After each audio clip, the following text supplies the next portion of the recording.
Hello, welcome to Ekidel. My name is Justice Mwaka. I am your instructor. Today, we will be learning how to design a reinforced concrete building from start to finish. The duration for this video will be less than or up to 2 hours. So, by the end of this video, you will be able to design a concrete building starting from scratch to finish using ProtaStructure software, just as it is right here. Now, coming to this area right now, this is an AutoCAD software, and this plan is the designed plan that we have just done right here in ProtaStructure.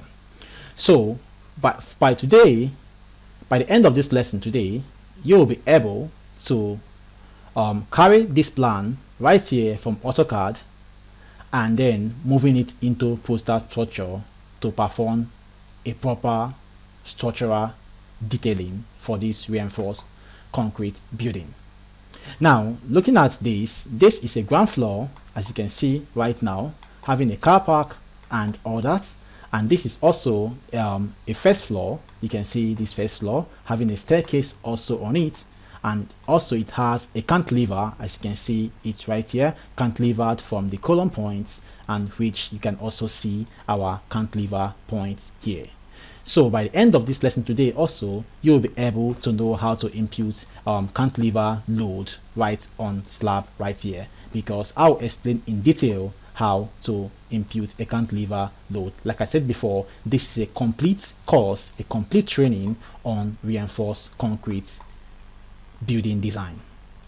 Now, looking on this right now, this is an architectural plan which was given to me, which I'm using for this training. Now, looking at this, you can also see that we have also generated my structural framing, which this column right now is this column that you can see here, which is this column that you can see here. And this column right here is this column, and this column right here is this column. So you can see how the plan is facing. You can see this plan is facing this way, which is also facing this way, which is cantilever you're seeing here is this cantilever here. So why these three columns, you can see if I show it right now on top view right now, you can see here, you can also see what we have got, where this column 1, 2 and 3 is this column, and this panel is this and this and this, and where also we have this panel as this panel and this panel and this panel, you can see that, and where we also have this panel right here as this panel, and this cantilever here as this cantilever here, and also we also have this panel and this as this panel, and this panel as this panel, and also here we have our staircase which we input also. So you can see how we have successfully modeled this this building structurally right here in ProtaStructure software. So by the end of this lesson, you'll be able to design confidently a reinforced concrete building. So you can see also how we have also done, we also did a superimpose, like to superimpose the first floor plan, which is this first floor plan, onto this ground floor to see if there is any changes. That was how we are able to discover that there is a cantilever on the first floor, which is here, you can see there. So by the end of this lesson, you will be able to design perfectly this reinforced concrete building. And if you check also on our design status right here, you can see that the design is perfectly okay, and we have perfectly designed this building, also showing also fully done our foundation design. You can see this is a full design for the reinforced concrete building. So by the end of this training and this lecture, you will be able to design confidently a reinforced concrete building from start to finish. So I would say you should sit back while we get started. Hello, my name is Justice Mwaka. Today we will be learning design of reinforced concrete building using ProtaStructure software as our design software. Now, looking at this right now, this is AutoCAD 2022. So, and our building drawing file is in AutoCAD format. So, the first thing we'll do right now is to go and open the building drawing, which is the building plan, to see how the building plan looks like. So, if you have AutoCAD version 2022 or any other version of AutoCAD, you can just open your software and then click on open. Then you have to go and locate the file. In my own case here, this file is on desktop. So I go, then the name of the file is arcade plan. So right here, this is the file. I click on this file and I'll click on open. Now, looking at this right now, this is a building plan which came from the architect. Now, to begin your structural design, which is the reinforced concrete design of this building, you have to perform or do a proper structural framing for this building. Like I said before, this is a design of reinforced concrete building, and this will be from start to finish. So we are starting from scratch to all the way to detailing and then printing. So I would say you should follow up as we upload new videos every day. So right now, when you have gotten your building floor plan, you can see this is the ground floor plan and this is the first floor plan. Now, this is how they will give it to you as a structural engineer. This is how you will get your building floor plan to begin your structural design. Now, to do this right now, since we are using ProtaStructure as our design software, the first thing we'll do right now, before you must begin your structural design in ProtaStructure, and we will go by exporting this floor plan into ProtaStructure software. And before Prota can or must recognize your structural elements such as grid line and column, for now, you must have to set the layer properties with a particular name. So to begin that, we click on layer properties. Mind you, I am using AutoCAD version 2022. So if we now click on our layer properties right here, let me just maximize this a bit.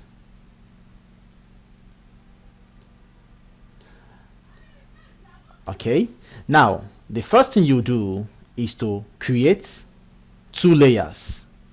One layer you have to call it grid, and the other layer you have to call it column.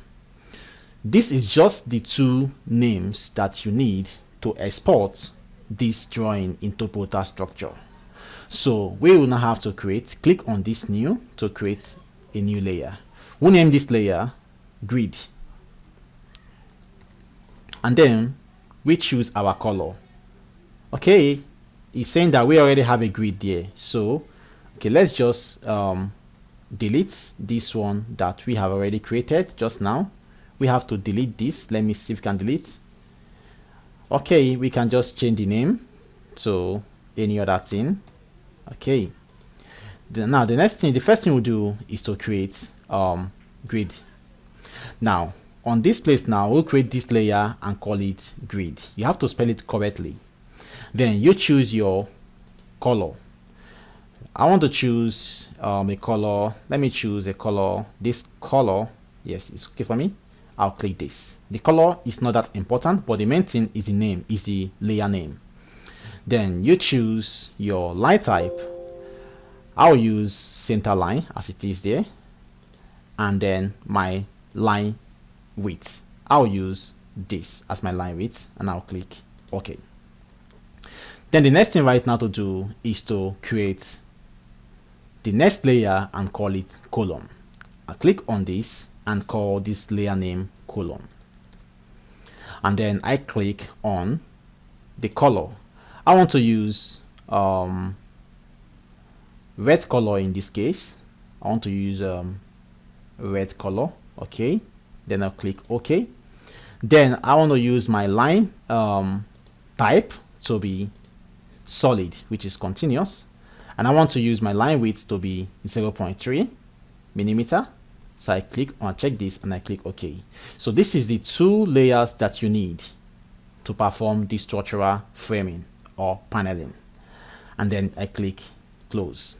Now the next thing right now to do, you don't have to work directly on this. You have to copy this out so that you can start your own structural framing. Now you can see that we have dimensions here and all that. I don't want all this. All I want is my wall line, and it's just my wall line. So I'll have to delete all other unnecessary things that I don't need, which is dimension. If at all I need a dimension, I will just go on and dimension it myself to know the length or the width of what I'm looking for. So I delete all other things that are not necessary. Then again, all these beds are not necessary for me.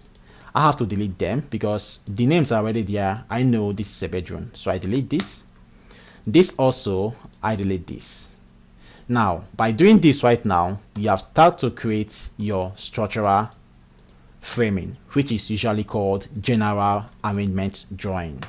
So you have to create your own structural plan. So you delete all other unnecessary things which are not important as for structural drawing. So you remove all unnecessary things. Okay, let me just lower this, and then I'll delete this car right here. I know that this is a car park using this name. So again, I delete this toilet. I know this is toilet because of this name. Now I'm working on this on my ground floor. Now to begin your structural framing, you have to start your structural framing right on the ground floor, and then later you will have to now superimpose the columns that you inserted here onto the first floor or other stories to check which column is coming out outside or at the void area, although that stage will be later. So the first thing right now, as we have removed all our all the unnecessary things that we don't need, you can now see how clean this ground floor plan is. Okay, so the next thing right now we'll do is to go and activate our layers. The first thing we'll start right now is to create our grid lines. Now I go on here to activate or to make my grid line layer active. So I go and click the layer that we just created, which is grid. Now on this place, which is the properties, this place have to be by layer and not any other color like this. No, it must be by layer, and this line type must also have to be by layer, and this line type by layer, and this line width by layer must be by layer. Okay, now to create our grid line, which in Prota it will be called axis, is you have to use construction line. And to do that, I'll be using a shortcut here in AutoCAD to create most of these symbols. So to do that right now, I'll use XL for my construction line, and I'll click OK. Now I want to start with my vertical axis. So to do that, I'll click V or type V and type enter. Now you can see now that my vertical axis or grid line is being activated, looking for where to be inserted. So to do that right now, I'll have to click this. the center of this wall. Now looking at this right now, that I cannot find the center of this wall, so I have to click escape to divide this wall into two, then now insert it at the midline of this block wall. Now looking at this right now, you can see that we have column points that came with the floor plan, which is the building plan, but we don't need this column point because this is the architectural column point. Maybe out of his or her imagination, he just introduced to you that this is where you should put your column, but as a structural engineer, you should know where to put your column, because the main thing is to make sure the building is suitable and does not collapse or have any structural failure or defects. So with this, I'll have to remove all other columns which are not inserted by me, except maybe you have a circular column or any column that can be, let me say, outside here like this. If you have a circular column, let me say on this area, you should know that this column is for beautification, so you don't have to remove it because that is for the building beautification. So since we don't have that right now, and all these columns are internal walls, are in between the walls, so I'll have to remove all these columns if maybe you have it in your own area. So I remove that. By doing that right now, I have some lapses on the floor plan, just as you can see, some gaps here. It's just to close down this gap. Okay, and check anyway again if I have any of those lapses. I don't have that again. So this is what we now have right now. So you can see that on this ground floor plan, you don't have any column points except the one that will be inserted by you. So the first thing we'll do right now is to divide this wall to insert our grid. Divide this wall by 2. Your grid must be at the midpoint of the wall, although you can also insert your grid line at the edge of the wall. That is when we have gone to ProtaStructure, then we can now be doing advanced building modeling. So by dividing this right now, we can now impute our vertical axis using a construction line, and I'm going to use a shortcut of the construction line XL, and then I'll type V, which means vertical, and I'll click OK, and I will click on this point. You cannot see center point, and I will click escape, and I will delete this division line immediately.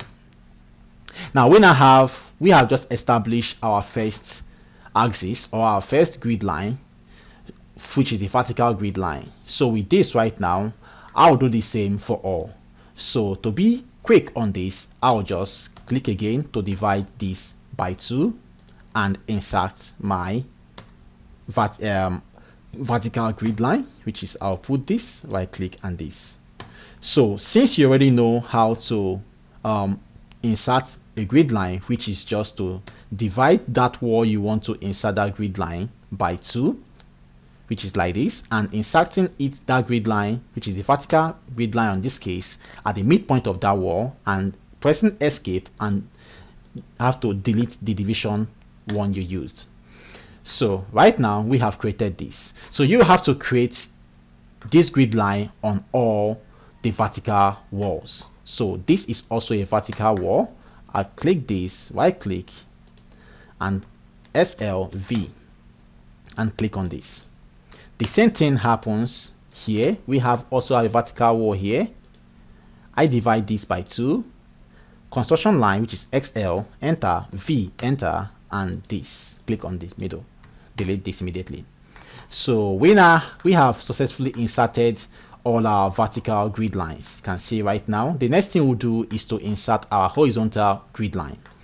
So we go on again, and to insert your horizontal grid line, you do the same thing again, clicking on line, which is L, which means line, enter, divide this line by 2, then now click construction line, which is XL, enter. At this time, we want to insert horizontal, so we type H and we'll say enter. Then we'll click on this point and then we escape. Then we'll remove this immediately. Now you can see that we have successfully inserted our first horizontal line. So looking at this right now, you can see an intersection between the vertical and the horizontal. So this point now will be the intersection where we'll put our column. So this is now the first point of our column position. Okay, the next thing again is to also create other vertical, other horizontal grid lines. So again, I'll have to insert it here. I'll use XL construction line, H for horizontal, and I'll click this. And then again, this one, divide this by 2. You must make sure you have, this is not straight. I delete this. Click on this. Then XL horizontal and this.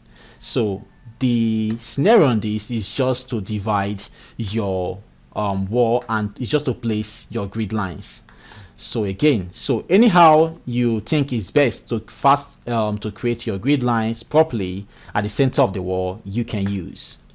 But the main thing is that make sure you have your grid lines at the midpoint of every wall. Okay.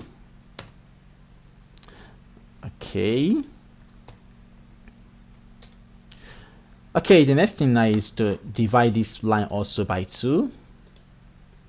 Okay, XL horizontal. You click on this, enter. Now again, we now have our last one, which is here. Divide this by 2, XL, H, enter. You did this. Okay, now you can now see what we have achieved. The next thing is to trim off this excessive grid line length, and to have our desired length for our axis or grid line.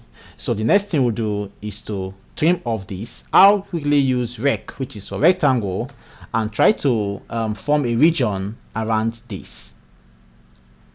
And then I'll click on this, on that one I just formed, type my T arrow for trim, and I'll click enter. And then I'll click to trim off these excessive grid lines which we just have.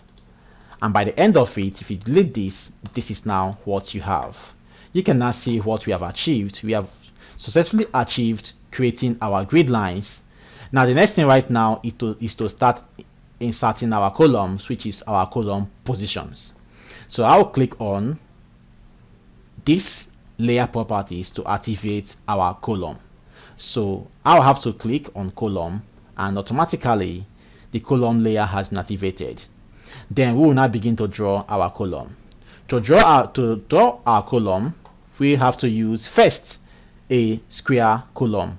So first of all, you start with a square column of 225 by 225, and if along the design in ProtaStructure, if it is not sufficient, then you can now increase the size of a column right there in ProtaStructure. So we want to start with our default column size, which is 225 by 225 millimeter. So to do that, I'll say rectangle. You can use rectangle for it, or you use the shortcut rec, which is still rectangle, and you click on enter. Now the first thing you do is to specify your point, the first point, and then you type 225. You use a comma to say by 225, and you say enter. So you can now see that this is a rectangle of 225 by 225. You can see that. So we can now take off this dimension. I just want to show you what is there. Then we can now copy this or move this one time using M move to taking the center point to the point where we want to insert. So we want to establish our first column point here. Now I want to increase the line width of this place. So I'll quickly use LW, which means line width, and I'll say display line width. So you can now see what we have achieved. Okay, so this is our first column point. Now you have to now start positioning your column, which means the structural framing have started right now. So we now copy this column and then begin to place our column. So I place this column at the midpoint of this wall. I place this column at the midpoint of this wall. You must make sure for a residential building, your column position is not more than 6 meters. Like the distance between two columns must not be more than 6 meters. So I place that one, and I place this one also, and then I'll go again. I can place this here, and I can place this here, and also I can place this, sorry,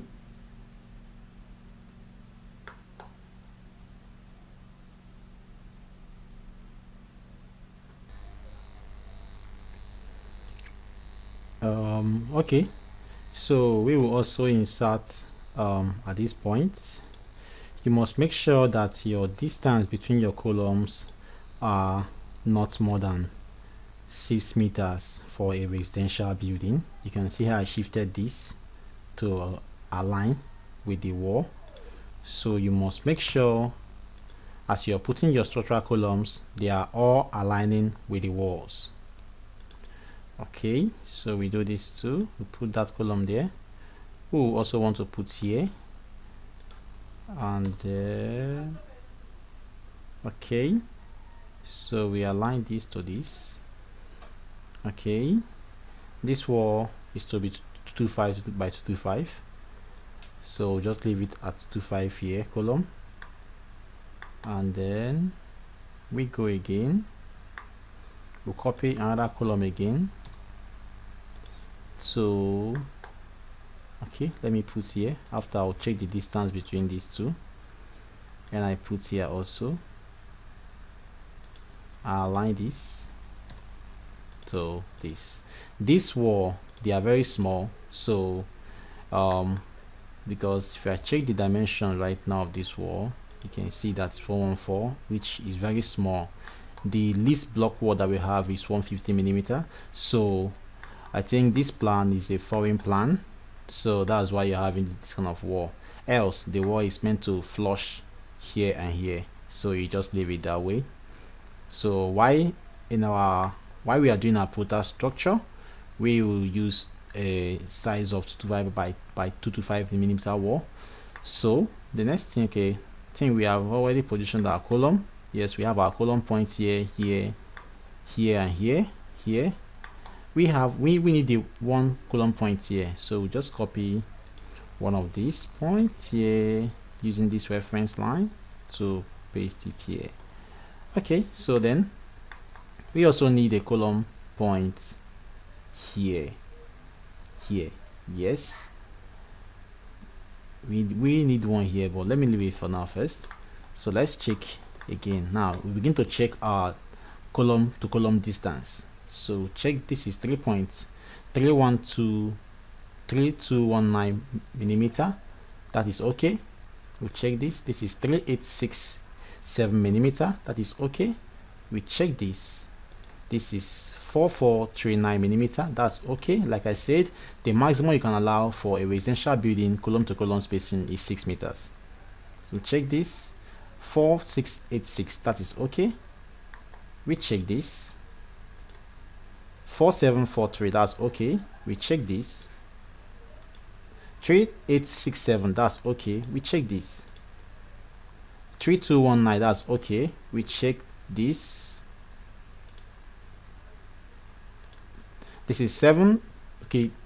4743, that's okay. Then we check this to this. This is 4686, that's okay. We check this. This is 4439, that's okay. Then we go to our internal column spacing to check also. This is 43219, sorry, that's okay. This is, sorry, from here to here. This is 3967. This is 3867, sorry, that's okay. Then we check this to this. 4742, this is okay. So you can see that our column spacing is okay, using the simple rule that for a residential building your column to column spacing must not be more than 6 meters from column to column. This is okay. So with this now, we are done putting our column points. The next thing we do right now is to start doing our paneling. What is paneling? Paneling simply means how you want your slab to run. So with this now, I have to take off this door symbol, and then I'll just quickly change this layer. I'll change this layer. I can use layer 0, and then I begin to draw this to show that my beam, that our beam is running from this point to this point. Then also we'll do the same thing here, which now shows that we have a continuous beam from here down all the way. So we now have a 2-span beam. This from here to here, one beam, and from here to here, another beam, making it 2-span beam. So with this now, this is now a panel. We still have our window symbol. So we can now take off this window symbol here, and take off this window symbol here, and take off this. Almost all the window symbol, you take it off. So we take off all the window symbols to have a full structural representation plan, which is called general arrangement drawing. In short form, you can say a GA drawing. So this is also off.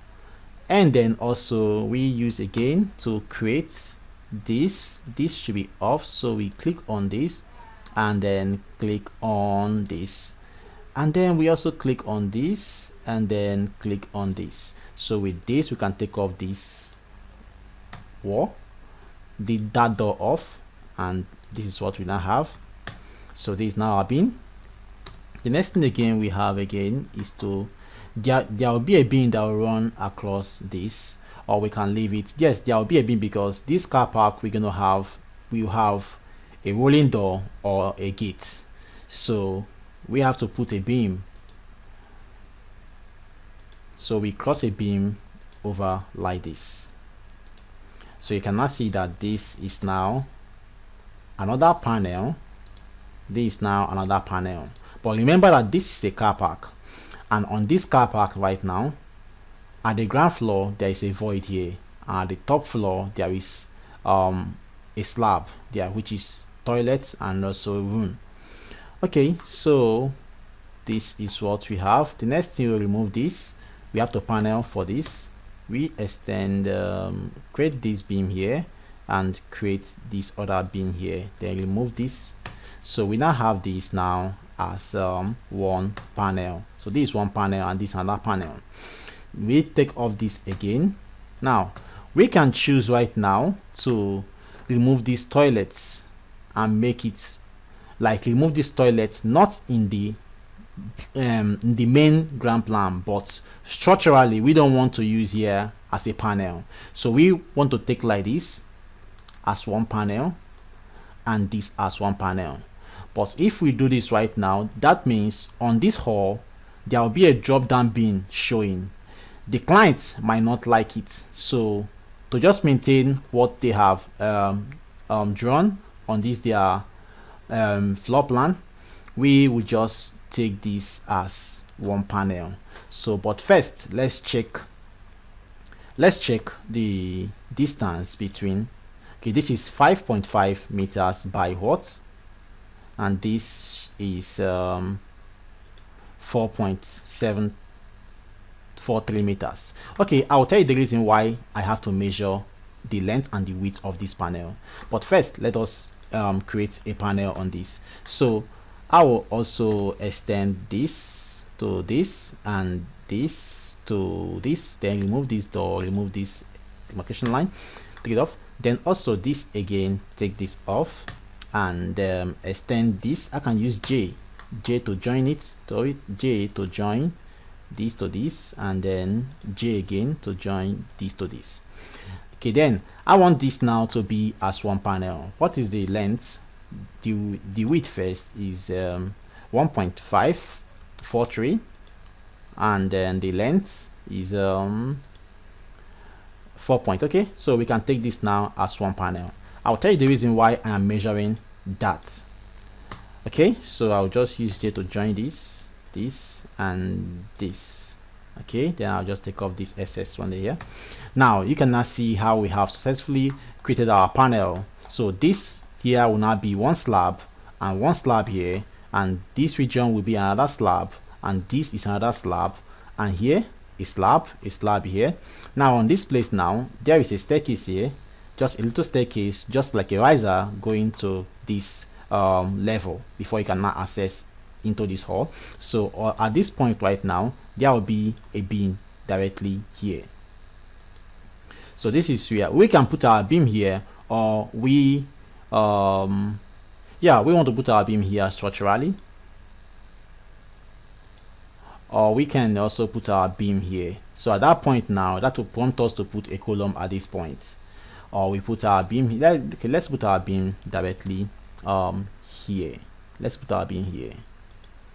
So we take off this little rising staircase because we don't need it. We don't need it structurally. That is just to raise level, so we don't need that. So I can take that off and take the line off. Okay, and just extend this. So with this now, we need a column at this point. So I'll quickly copy this. Like I said, the size of these walls are very small. So let me align this. So the normal wall they are going to use is either to use 150 wall, or they will use wall of 9 inches, which is 2 to 5 millimeter. But this right now is what they used, 114. So this is like let me say they are trying to use different material here that is not concrete. So this is now what we now have. So we now have this also as one panel, and this as one panel, and this as one panel. In total, how many columns do we have for this to sustain and design this structure? We have 1 2 3 6 7 8 9 10 11 12 13 14. Okay, so you can now see that with these guiding rules of knowing that your column to column must not be more than 6 meters, so we now have 14 columns. If it is if you're too advanced in structural design, you can take this as one panel, you can remove this, but for now that you're a beginner, just maintain column to column distance to be 6 meter maximum. So then we go again now by okay, we are done with our column position and paneling. So we have now also known how our beams are going to run. So this is now one beam and this is one beam. So you can now see the difference between a building floor plan and a structural arrangement plan. You can now see it. Now the next thing right now you do is to superimpose this column onto this first floor to see the columns that will terminate at the slab and the column that will continue down to the roof level. So we have to click on one of these columns. Like I said, I'm using AutoCAD 2022, so I'm trying to perform a command right now to select all these columns. So if I right click and say select similar, it will select all for me. But for most of you that don't have this version of AutoCAD 2022, you can just select all your columns like this. Select all your columns like this, and then we will now copy it to superimpose it onto the first floor to see which column is going down to the roof, or the column that will have to terminate right there at the slab. So we can now copy right now using CP or CO and enter. Then you have to copy a reference point. Reference point in a structural plan is usually the staircase, because the staircase can never change. Because if the staircase changes, that means there is no way to access to the upper floors. So because if you choose here, there might be a cantilever at this point on the first floor, so you have to that means that's not a reference point, because a reference point must be the same for all other floors or number of floors you have. So in this case right now, the reference point right now is this corner of this staircase. So if I pick here, I will have to also pick here. So with that right now, what I'm doing right now is to place the exact position that we have our column on this ground floor onto this first floor. So I'll quickly click on this point. Mind you, we still have these columns that came with the plan. We have to remove it. So then I will also click directly on that point. Then I will now click on these ones to remove this that came with the plan. So you can now see that this column right now is showing outside. So this means that this column will not go to the roof. That means this column is going to terminate at the slab. So with this kind of thing now, I will change the color. We will have to change the color of this so that we will know that any column that is coloring magenta on the first floor is going to terminate on the slab. Or we can just choose another color. Let me change, since I have magenta as my grid line here, let me choose orange. Yeah, orange is okay. Orange is okay. So orange is very close to this. Let me choose not green. Green is okay that one. Let me choose yellow. Yes, yellow. Okay, yellow. So any column that has the color of yellow is going to terminate on the slab. So then also you can see how our columns are passing through wall to wall. This also, like I said, this block work is very small, so it's meant to increase to at least this size. So this is okay. That means it's passing through the wall, because if this block wall increase right now to this level and this level, you can now see that it's passing through the wall. So this is okay. So this is okay. And this is okay also, because if this block wall increases to 225 by 225 width, you can see that it's okay. So we just escape this, and then this is also okay, this also okay, and okay. The next thing we'll do right now is to offset our grid line for the staircase so that we will know where our staircase point is. So I just copy this grid line and then paste it here. So with this in ProtaStructure, we now know that this, or let's just leave it. We'll do that in ProtaStructure just not to get confused. So we'll take it off. So we remove this. We don't need this. We don't need this direction. We take this. So you can now see what we have created. So we know that only one column is stopping at the ground floor. Now looking at this also, you can see that this column stops here, and this column is this column. So invariably there is an extension which is a cantilever slab that is showing right here over this. So what we'll do right now is to copy this outer line using the same reference point as staircase to see what is the length of the cantilever and how far is the cantilever. So we paste it here. So you can now trim the, let me just trim that off. You can see what we now have. Trim this off too. So you can see that this is a cantilever slab. You can see that. Let me just change the color. Let me change the color to white. Yes, then change to hidden, or to center line. Let's say hidden actually. Okay, to this, so that we can know that this is a cantilever slab of what length from the face of this wall is 914 millimeter, and this also what length 972 millimeter. So now this is what we now have. To see that cantilever very well, let me just copy these two plans and superimpose the first floor plan onto the ground floor plan. So to do that, you have to change the color of the first floor plan totally. Let me choose any color that is not found here. We don't have any red here, so I'll choose or let me use yellow. Yeah, we don't have yellow here, so I'll choose yellow, and then I will have to apply block line principle for this. I'll block this first floor plan, then copy it as a whole unit right now using the reference point staircase, and then placing it right here. So you can now see our cantilever that this green line is the ground floor, plan, and this yellow line is the first floor. So you can see that we have a cantilever right here. So this first floor plan is being cantilevered on this area with this. So with this now, you can now see, going back here right now, every other place is okay. You can see that every other place is okay. There is no cantilever except on this area. So with that now, you can now see what we have got here. So with this, we can now go over to ProtaStructure to begin our structural design. Now, knowing that right now, before to export this floor plan or your general or to export your general structural plan, sorry, into ProtaStructure, you have to save this as a DSF format, as a single file in the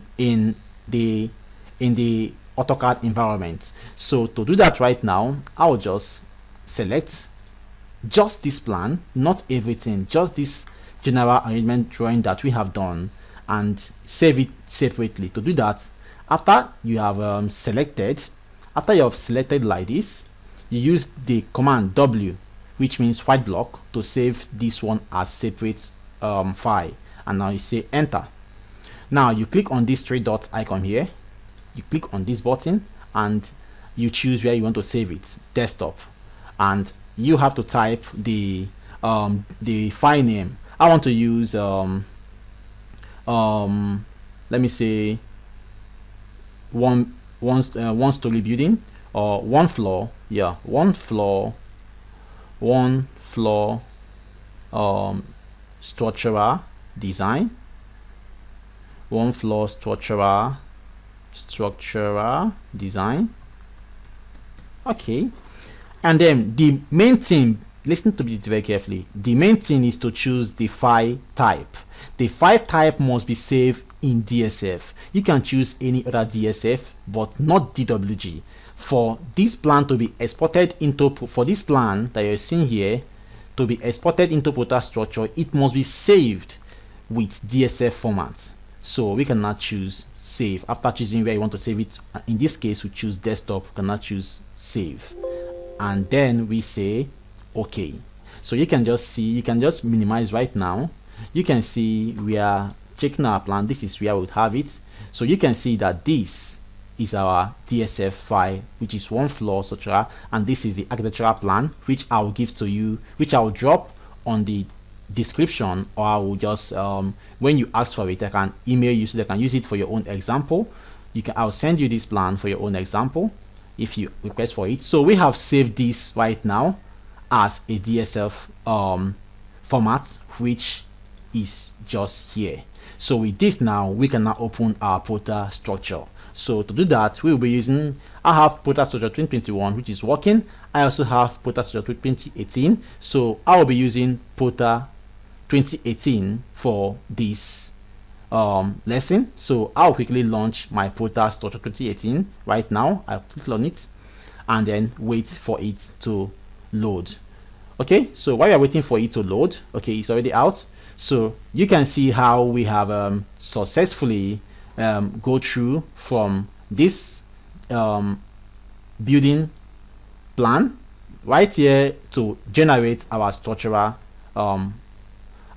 framing, and also did a superimpose to check the columns which are going to terminate, or the columns that are coming out or that is coming out on the outside, like the runes, but every other columns right here is wall to wall. So you can see how we have done our GA perfectly, which is the general arrangement drawing. So we go back to see our Prota. Okay, so you can now click on, just close this and then wait for it to come up. Okay, so right now this is our ProtaStructure. The first thing you do once the ProtaStructure dialog box comes up, you have to click on new project icon here. So once you click on your new project icon right here, it will prompt you to input your project code. This project code simply means you should put the title of the project, which means your project name. You can use the kind of building that you're doing, just like you can see here. This is how many bedroom here. We have 1, 2 bedroom, and the upper one here 3, 4, 5, 6, 7, 8. So this is an 8 bedroom duplex. So you can quickly just say 8 bedroom 8. You use minus 8 bedroom to apply space, because Prota doesn't take space key, so you just use minus to apply if you want to add that name. So 8 bedroom duplex design. Okay, so you can use any you can use a unique name, or in another sense you can also use the client's name. Let me say Mr. John's building design. So you just use a name that will be good for you to also recall the project. So you just say after putting in your project code, you now say okay.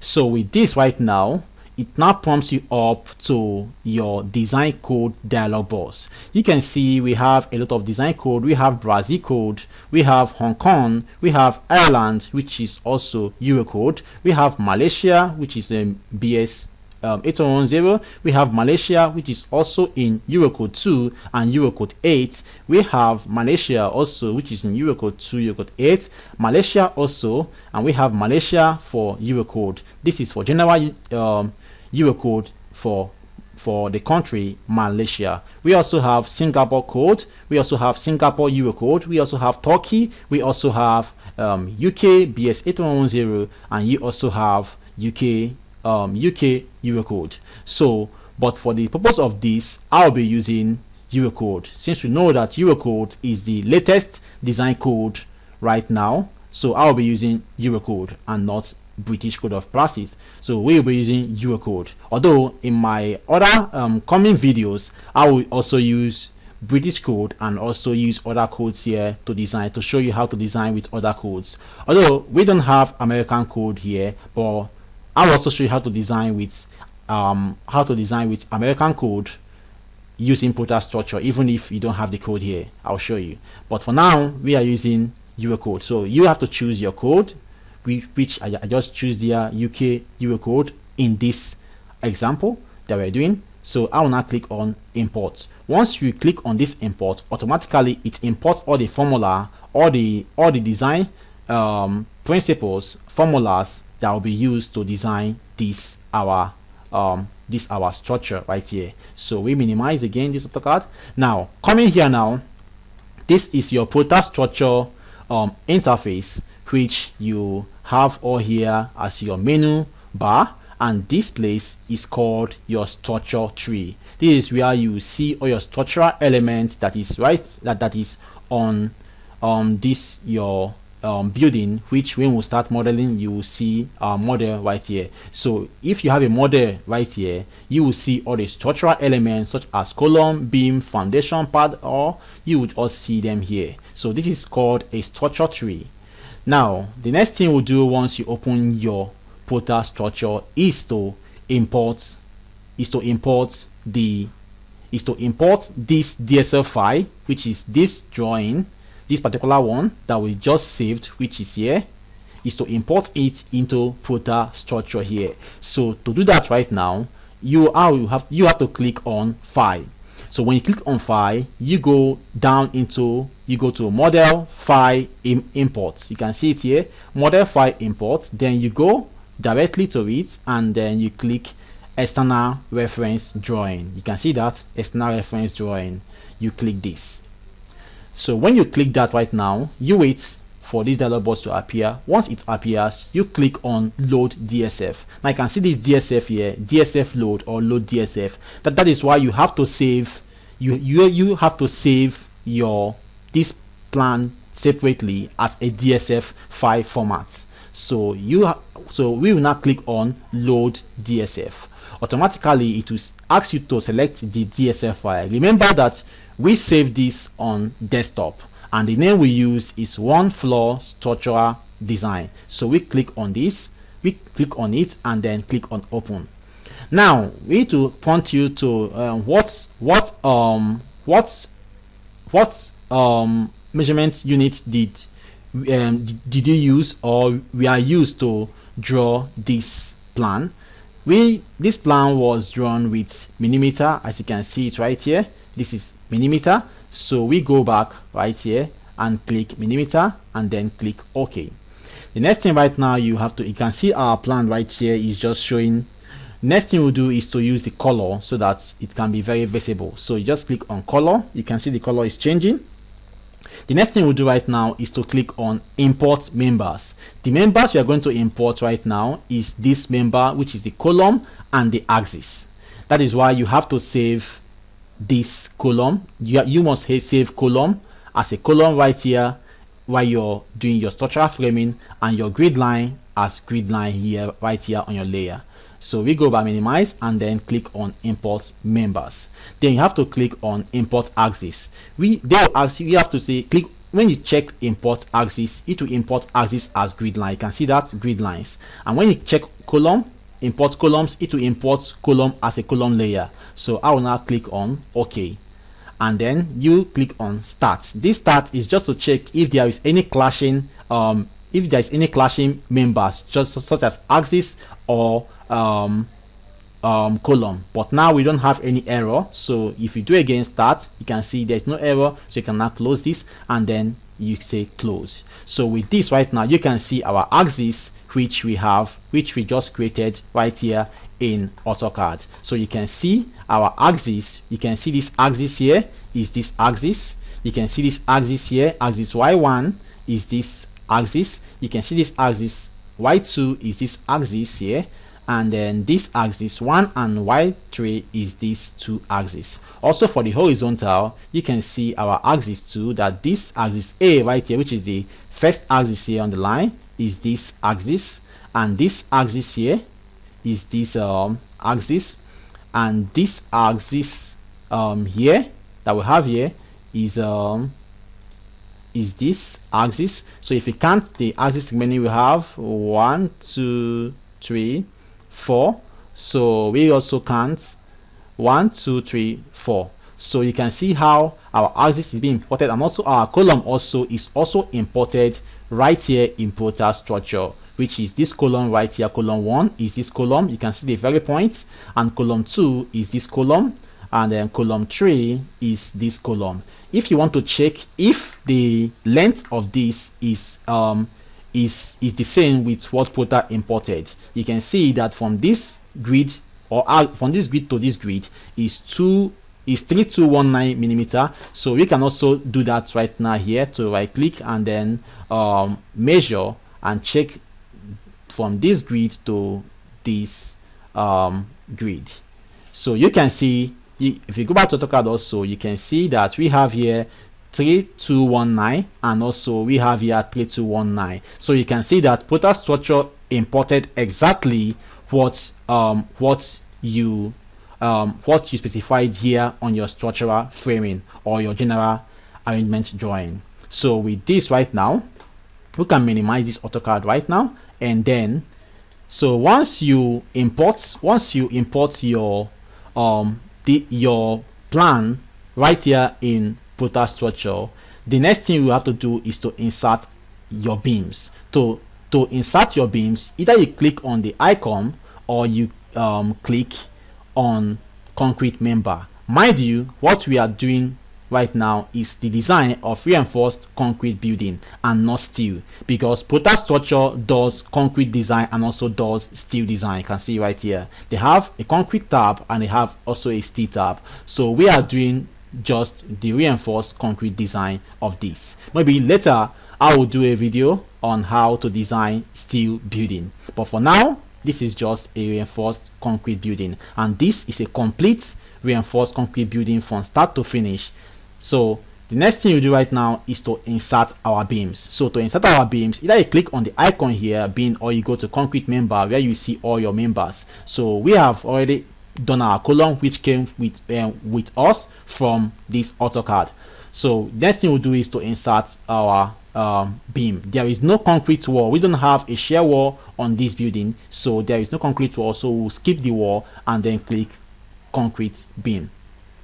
Now once you click concrete beam, a dialog box will appear which shows the beam parameters. So you have to set your beam parameters. This B right here means the width of the beam, which is the width of the beam. So the width of the beam, since the width of our column is 225 by 230 by 230, you can see it here. So we have to also use here 230, and then we go again And this HB, which is H button, means the depth of bin. So you can impute the depth of bin here, or you just right click and you see several depth of bin. So for a residential building, it is advised to start your depth of bin with 450 millimeter.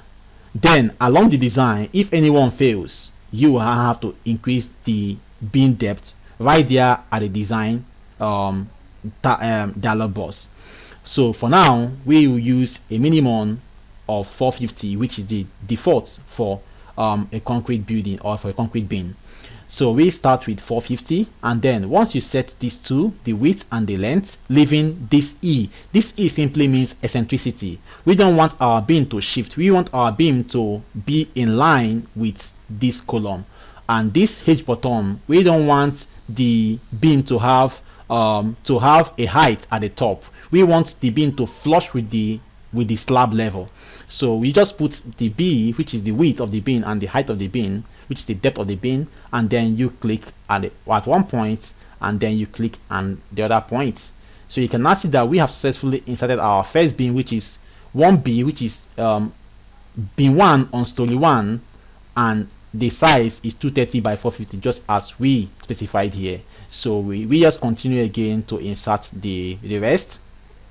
So right now, knowing already how you want your beam to run, if you're confused, you can also just come back here. You can see that we have inserted this beam from this point to this point, which is from here to here. Now the next beam we have a beam all around this place. So we go back right here to insert, to continue putting our beam. So we insert here and also here. Then we go again and check. We have our beam from this point to this point. You can see that. That is why it is good to panel first here before you can go here, so that you won't get confused. So we have our beam from this point to this point. So you can also, instead of clicking here and here, you can just click here. Automatically Prota will divide that beam because there is a column. So now you go again by AutoCAD to check. We are at this point right now. You can see we are at this point right now. We are at this point. So we have our beam running from this point all the way down this point. So we go again, minimize this, and go all the way down this point.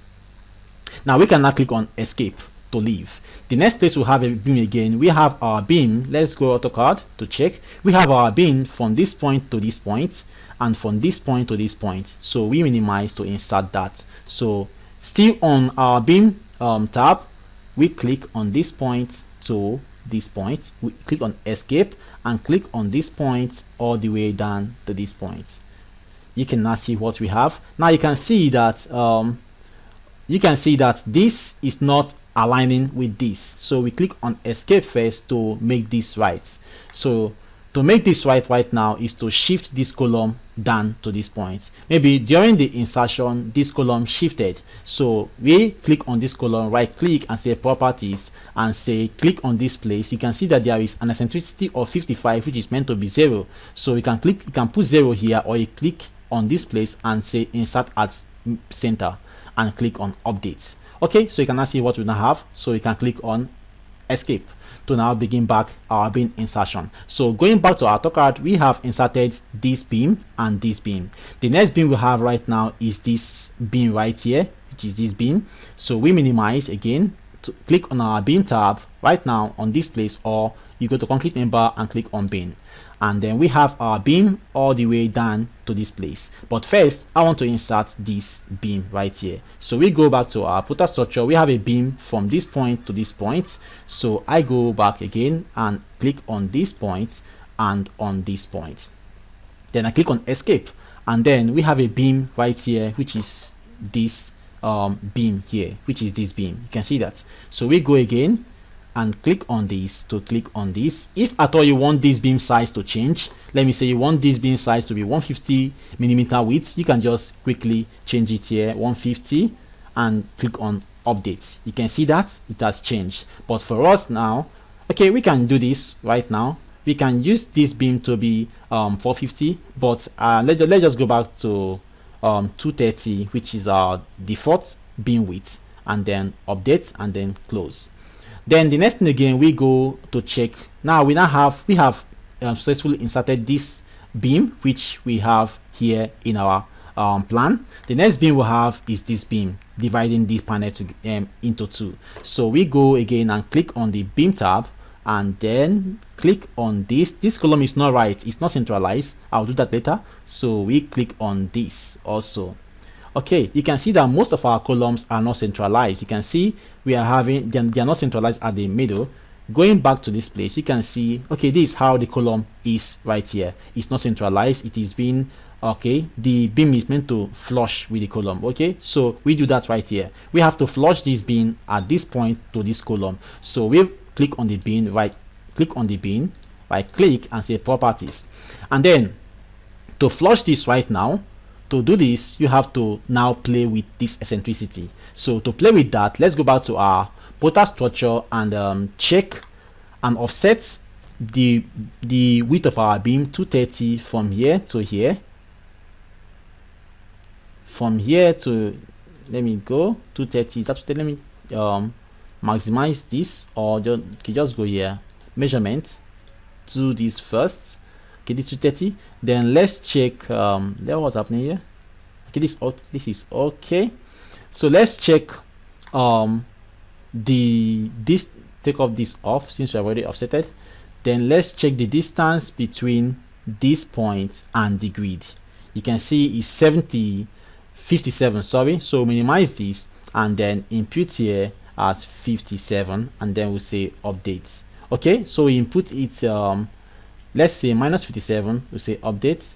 Okay, so you can now see what we have, but it's not really flushing well. So let's try minus 50. Let's see. No, 55. Let's see. Okay, this is okay right now. So you can see how we have flushed this beam with this column. So we'll click on escape. Click on escape and then check the next thing we to do. Now going back to our plan right here, this is, so we have successfully inserted this beam. Next thing we'll have to insert is this beam right here. So we minimize and then change back this to 0, eccentricity to 0. Remember we did this just to align this beam. So this is not also aligned. Let's see what is happening there, if that's how it is. Okay, that is how it is right here. So that's okay, that's fine. Else okay, looking at what the plan is saying, this is okay. So for this is okay, and also structurally too, it is also okay. The load will just transfer from this beam, half of the load to the column and half of the load to this beam, and at the same point this beam will still carry the same load and give to the column. So it's okay structurally. So the next thing we'll do right now is to insert this beam right here. So we insert from here to here and from here. Okay, something happened here. You can see that on this place we have a column and a beam, but the reason why this beam did not show, you can see that this beam didn't show and column didn't show, is because there is no grid line. We are meant to put a grid line at this point, so that it can show. But now that we didn't put our grid line, the next thing, that's why on this place on our portal it did not show. So if you don't have a grid line crossing through a beam or a column, portal will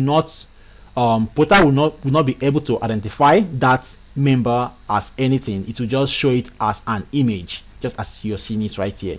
So we will just try to do that right here to check the distance from this point to the nearest grid. So we have our distance as 656. So we go and offset this grid from there to this place. So we go right here and offset this nearest grid 656. We click on the grid, right click and say offset. And to offset, I will use shift key F2, and then since you are going downward, we say minus the value that we have here, which is 656. So minus 656, and we'll say enter. Okay, so you can now click on escape. So you can now see that we have it here. So with this, we can now insert our column. We just click on this column, right click and say properties. It will show the column property, box. You can click on this to insert, and then the next thing again is to insert our beam right here and here, just as we have it here on our AutoCAD right here. So we inserted this and this, so we have to put that. So go to beam again and click on beam, click on this point, click here and also here. So we have successfully inserted, we click on escape, we have inserted, cancel this, okay, we have inserted this right now. So the next thing right now to do, you can see that we have successfully inserted all our beams right now. So we can minimize this. The next thing to put is to input our slabs. To input slab, or to insert slab, you click on concrete member and click on slab. Now right now in your slab right here, the first thing we'll do is to input our slab depth, which is the slab height, which is h, which is at for any panel that is below 30 meter square area. Yeah, I said before I want to explain the reason why I was measuring. Let me minimize this. Why I was measuring this panel by panel to check this, the length and the width. Now the length, the area of your panel must not be more than 30 meter square area. What do I mean by that? If you measure like this panel now, is in your eyes it seems to be too big, right? But if you measure its length, this to this, you can see what we have, 5.544, and this to this, you can see what we have. Now the area of a panel must not be more than 30 meter square area. So if, what do I mean by that? If you times this by this, so if I times 5.544 multiplied by 4.686 meters equals to this value, which is the area of this panel or this bale must not be more than 30 meter square area. Let me tell you what will happen if this area is more than 30 meter square area. If this area is more than 30 meter square area and you have up to 5 meters here and also let me say 6 meters here, that will give you 30. 6 by 5 is 30. If you don't break that panel by putting a beam, what will happen is that this area will begin to vibrate. This area of your panel will begin to vibrate. Let me go to Prota and explain more. This area of a panel will begin to vibrate. And what do I mean by vibrate? Not that after you're finished building the structure, you will now begin to see it vibrate. No. When, I don't know if you have in any way noticed before, when you are downstairs and someone is upstairs and mistakenly something fall off from the person staying upstairs, and you are the downstairs, you will now hear the sound through the concrete. You see that? So when you hear the sound through that concrete, it means that there are two reasons why when you are under and someone is on top of a decking or a slab, and maybe somebody just jump on that decking which is upstairs, or something fall off from that person's hand and hits on the slab, and you that is downstairs at the ground floor will not hear the sound. There are two reasons why that noise happen. One, the reason first is when you don't control your area of bay, which I just did here for you, that the area of your bay must not be more than 30 meter square area. That is one reason. So once it's more than 30 meter square area, you begin to notice that kind of scenario. If it does, that will not lead to collapse, but if it is more than, let me say 35, 40, that might lead to collapse. But if it's around 31, 30.5, you begin to hear those sound. Now also, the next thing that also causes that sound is if your spacing of your reinforcement in the slab is too wide. You understand? Like, let me say you as a structural engineer gave the instruction that their slab spacing, that their rebar spacing, which is the reinforcement spacing, should be 200 between two reinforcements, and right there on the construction they went to use 350 or 300. You can see that there is that is spacing which which you designed for, which is 200, they have already gone ahead of that. So when your spacing of reinforcement is more than 300 millimeter, you begin to hear that kind of sound when someone throws something at the decking on at the upper floor or the slab on the upper floor. You will begin to hear it right on the ground floor. So that is what happens. So with this right now, so to insert our slab right now, I'll just impute my slab height to be 150. This is the minimum slab.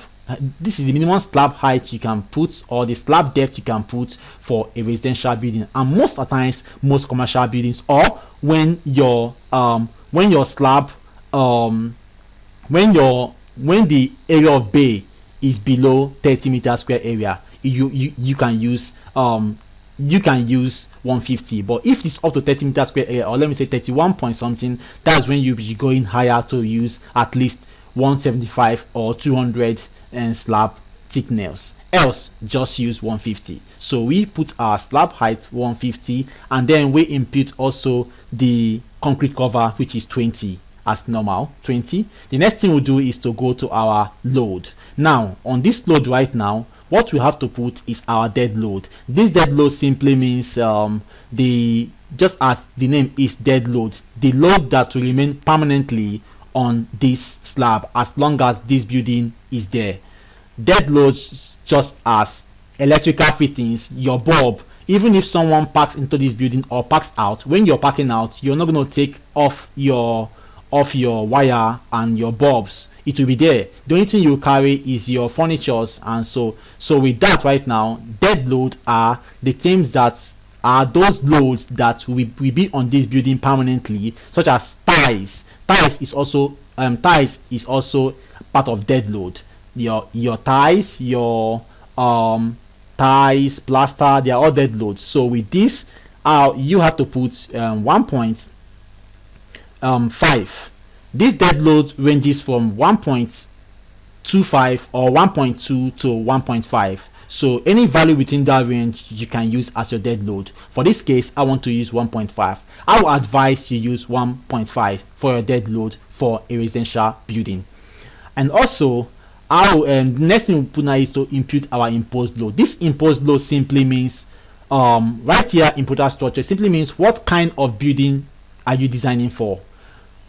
For this case, we are designing a residential building. So if you click on this imposed load and right click on this imposed load right now, you will see different kind of building, such as you have general domestic use. This simply means all kind of residential buildings.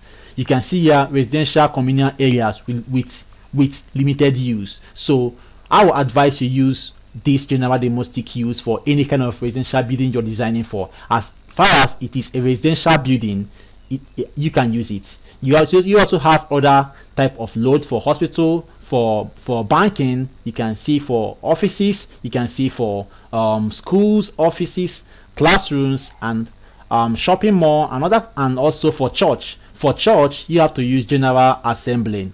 That should be this place, public communal area, or public communal area, or assembling hall. But for this case, we are using general domestic use because we are designing for a residential building. So I click on this.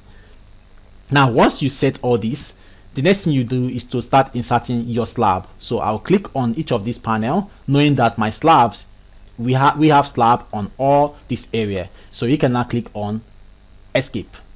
So if you check on our 3D view right now to see what we have achieved, you click on 3D view, you can see what we have achieved right now. So we go back again to our plan view, clicking here, right click and say plan view. Now the next thing to do right now is to impute our cantilever slab.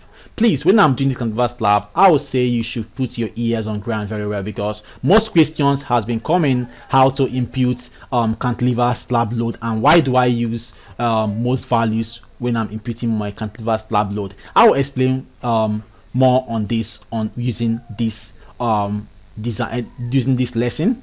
Like I said, this is a complete reinforced concrete building. is a complete lesson from start to finish. So right now we have to impute this our cantilever slab, because we have a cantilever slab right here. You can see that. So to do that right now, first of all, we have to know the distance between this grid line and the face of this cantilever, which is 972 millimeters. So we click on this. So we have to offset this right now. Click on this, close this. We click on this right now, right click and say offset. We offset by going left, which is here, and to offset you have to hold your shift F2 key, and since we are going left, you say minus the value we have here, which is 972 millimeters. So we impute minus 972 and say enter. So you can now see what we have right now. You can escape. So we just escape. So we have offsetted the cantilever line, which is here. So the next thing right now is to impute our cantilever slab. So go back to ProtaStructure to impute our cantilever slab. So to do that right now, we click on slab icon, which is here, or you just click on concrete member and go to slab. Then the next thing right now, to insert cantilever slab, you just have to change this type. You can see this type here is 1, which means this is all discontinuous end. So if I click on this type right now to input the cantilever slab, I'll click type 12. So when I click type 12 right now, the next thing we'll do is you can see that our parameters changes. Just that if we choose 1 right now, we only have two places to put our parameters, which is the height and the cover. But if I change to cantilever, which is type 12, you can see that we have other parameters right now. So the only thing we input here is the cantilever length. And how do you get a cantilever length? You go back to AutoCAD right here. To get your cantilever length, you measure from the face of this place to this.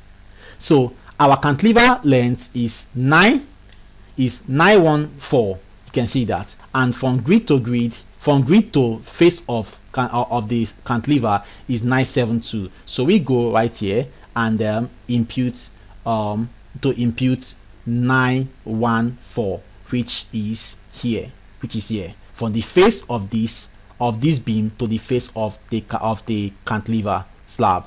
So then to insert right now, we know that our cantilever slab starts from here, which is this point of column, down to this place. Also, we also have to offset this because we don't know the distance between here to this place. The cantilever didn't go all the way round to this point, so we have to check the distance between this point and this cantilever face here. You can see it's 916. So we go back here, we just escape this to offset that point. So we by click and say offset, and then we offset by using shift F key 916, and then we click enter. So we can see that our cantilever is at the point of this and this. So this is where we have our cantilever points, which is grid line 8. Let me just stretch it out for you to for us to know which of this grid carries our cantilever. So this is our cantilever, this and this. So this two is our cantilever, which is here and here. So we go back right now back to our slab and then click on our cantilever, which is type 12, and then knowing our cantilever length here is from this face of this beam to this face of this place is 914. So we'll go back and impute 914, and then we click to insert the cantilever by clicking this point and clicking this point, and then we click here and then we update. Now doing this right now, we don't have the cantilever load yet. To impute our cantilever load, we have to go to load here. On this load, you have to see another one called parapet, because we selected type 12. So on this parapet load right now, this parapet load, I have been having a lot of emails and calls about how to impute slab cantilever load. Now let me just tell you, slab cantilever load, which on this portal it is called parapet load, which will be on this edge, because either this edge will carry a baluster, or iron rails, or we carry even dwarf walls. So you have to impute that load on these places. So to impute a cantilever load, generally it starts from, the cantilever load starts from 9.8 kilonewton per meter run to 10.98. So you can use any range of value from 9.8 to 10.98 as long as it is a 9 inches wall that you are designing for. You can see that 9 inches wall. And if you are sure that they will not use if you're sure that they will not put a block work on this cantilever in the nearest future, only the iron rails, then you can now go and factor the weight of the iron of the baluster, which will be below 9.8. But you know, we design for worst condition, so just assume that in the nearest future, maybe when the owner of this building is dead, let me say the new occupant might come and say, okay, we want to cover this place with a wall. So you can see that. So what happens if such thing happens? So that's why I say you do for worst condition. So your cantilever load, which is the parapet load here, it ranges from 9.8 to 10.98. So you can choose any value from there. So I want to use 9.8 as my cantilever load, and I click on update. Automatically you will see an arrow showing that the load is being inserted. So I click on update, so you can see that arrow right now, and I click on what, escape. So with this, if we go to our 3D view, you will see that load clearly visible. So you can see the load right here as our cantilever load. You can see it right here. So you can see the cantilever load, that this slab is loaded at this edge separately, while other ones here are not cantilever. The load is being transferred down to this beam, but this one has a load right here on the cantilever, which you can see the symbol. Let me just off my grid to make it look visible. Okay, you can see it right here, you can see it right here. So this cantilever load, the load here is being transferred through this slab down to this beam right here. So we can now go back on back my grid line and then go back to plan view. Okay, so the next thing right now to do, as you can see, we have inserted, we are done with our ground floor here. The next thing to do right now is to, you can see that when we superimposed this ground floor onto this, when we superimpose this ground floor on this first floor, you can see that this first floor block wall is sitting directly on this ground floor wall. So this load from this first floor wall is adding a load, which is a wall, on this ground floor, on this ground floor beams. So we have to impute the load of this first floor wall onto this ground floor beams right here. So to impute the wall load, let me close this. So to impute the wall load on this, you can see right now, if you check our 3D view, these beams does not have any wall load on them. So to impute our wall load on this beam, we go back on this plan view, we click on one of the beams right now, right click and say edit beam wall load. So to impute our beam wall load, the wall unit weight for a 9 inches wall, since this is a 9 inches wall, which is 225 by which is a 225 wall, is 3.97. So 3.17, sorry, 3.17. And then the wall height, which is the height of your first floor, is 3 meters, which you can go below that. You can take 2 points. Sometimes I use 2.85 because if you subtract the depth of the beam, you can see that this block wall, if you subtract the depth of this beam, which is the roof beam, you can see that the block wall will not be able to reach that 3 meter again. So you can use that 3 meter, but to be safe, just say 3 meter, but you can use 2.85 is also safe. Next thing you choose is to input your wall thickness, which is 0.225, because we are using a wall thickness of 230. So just use 0.230. You can see it here. the beam width is 230, so the block work also will be 230, which is also 225. So we can now click on OK. So with this now, if I click outside right now, I can see that this beam is being highlighted, showing that this beam has a wall load. If you now click on 3D view to see it, you can see the wall load right here. You can see that right now. Okay, you can see that while all other beams here doesn't have wall load, but from our plan here, it shows that if you superimpose this using this reference point onto this, that all the beams have a wall load, because all these beams from this first floor is sitting directly on these ground floor beams. So it means that they all have wall load, except this one that has a cantilever. You can see that the wall shifted to this point. That is why we have to insert the wall load on this cantilever, or we have to insert a cantilever load on this area.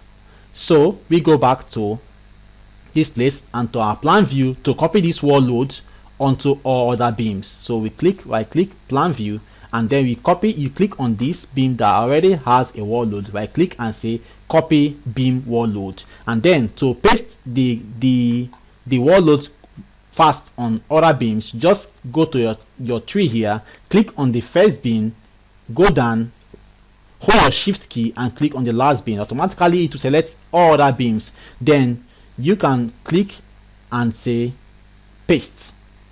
Say yes. So you can see that all the beam now, all the wall load has been pasted. If you go to our 3D view right now to see what we have achieved, you can now see our wall load right here. Okay, I don't like this color actually. Let me use a perfect color. I like to use my color preference. So I go to change the color of these beams and columns and other things. I'll just click on this layer and color settings. So I'll go there. You can do this, it's okay. I like to use my column to be to have a color similar to red. I can use this, or let me just use this. Okay, I can say okay. The next beam, I like to use my beam depth, my beam color, sorry. I go to beam, my beam color to be something similar to dark green. Can use dark green. And I like to use this wall, partition wall, to be dark.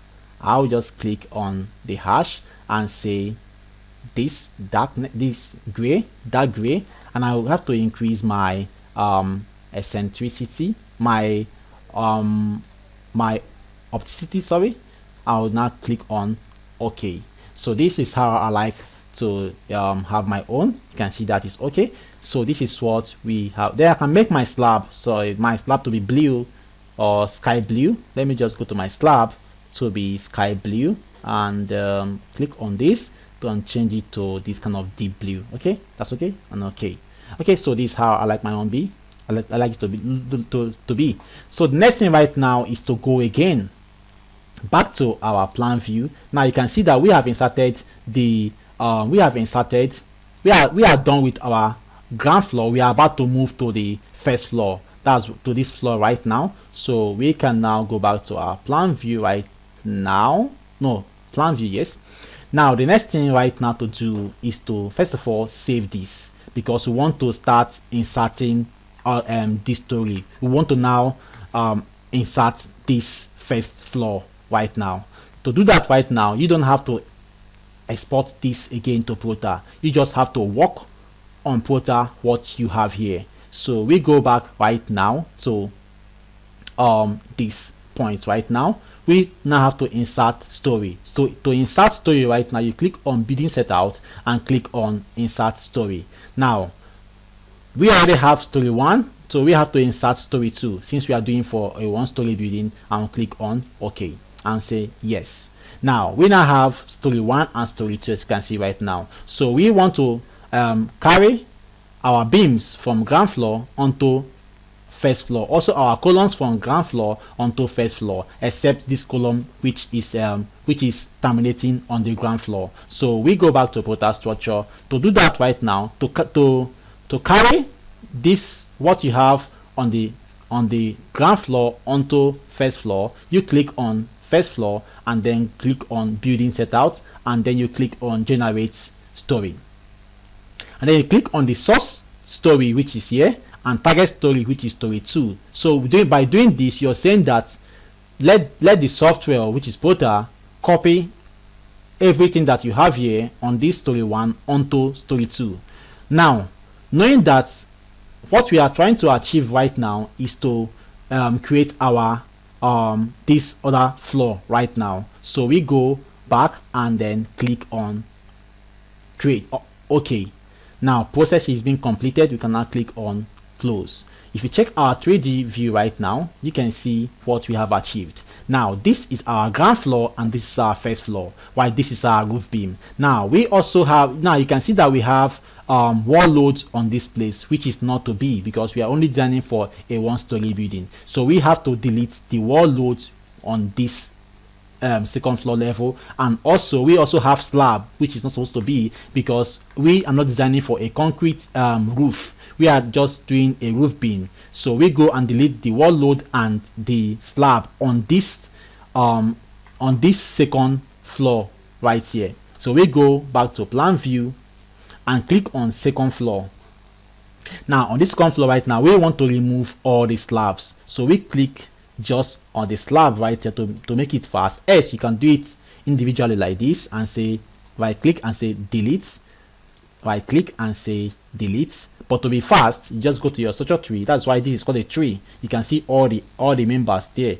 So you can click on the first slab and click on the last slab, and then you click on right click and say delete. You say yes.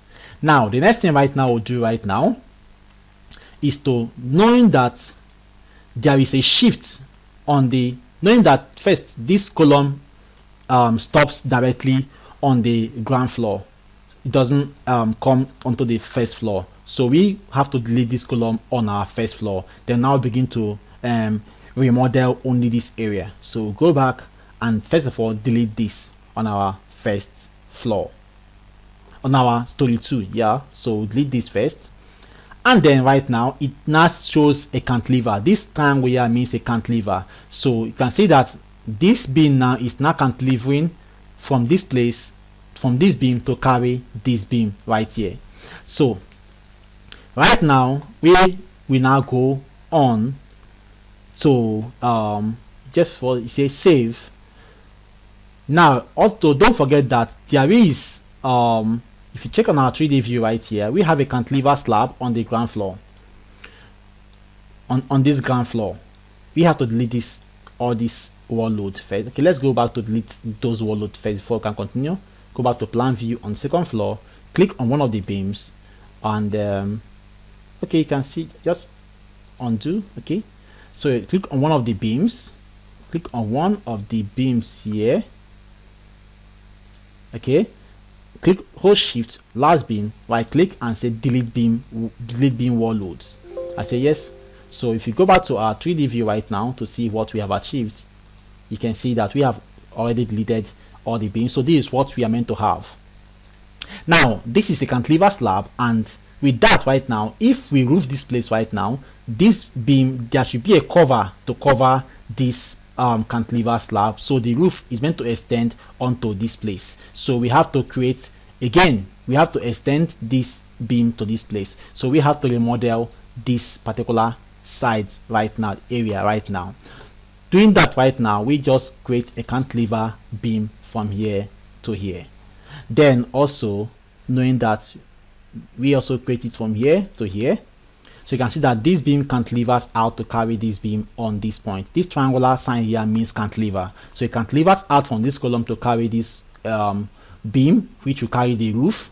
Then also we also this our cantilever slab stops at grid line 8. Remember, if you go to ground floor, you see it at grid line 8. So there will be a beam at this particular point on this second floor. So go again and click on this to this. So with this right now, you can see that we have two cantilevers, which is, first for closure, that we have two cantilevers, because you can see cantilever symbol, but this is meant to cantilever alone, while this beam will rest on this beam. Why this beam we now have to rest, why this beam will rest on this beam. So we have to remove this as a cantilever. So click on this, right click and say Mark free end cantilever will say both ends supported. So you can now see what we have just got. So you can see what we have just got. We have successfully done this. So if you go to our plan view right now, you can see what we have achieved right now. If I turn off my grid to see it very well, you can see what we now have right now. So the next thing right now is to add our story height. Going back to our plan view, is to add our story height. So we click on building setout and click on insert on edit story. So to add our story height, you have to, this first floor, you have to get this story height from the architectural plan.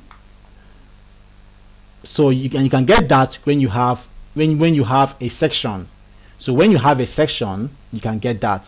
For this does not have a section. So but I contacted the man and he said the first floor height is 3,150 millimeter. So we just impute it right here, and he said this, the second floor, which is the roof, is 3 meter, which is 3,000 millimeter, and the DPC, which is this first story bottom level, simply means DPC is 450 millimeter, and the foundation depth, you just leave it as default, because at site you can change the foundation depth depending on how the terrain and how the site is. So this is not really important to impute.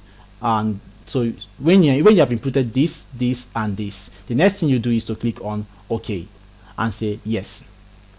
Now if you go to our 3D view right now, you can see that our story has increased in height because of that changes. You can see that the height of this is not the same with this. So the next thing right now we do is to decrease the beam depth of this first floor, because the reason why we use 450 here is because there is a slab, but for this right now we don't have slab on this place. This is just a roof beam, so you have to subtract the slab depth, which is 150, from the beam, which is 450. So with that right now we have only 350 as this roof beam. So we have to change this beam depth for this roof to from 450 to 300 because there is no slab. So we go to beam, still on our second floor, which is here. Go to our beam, click on this beam, right click and say summary table.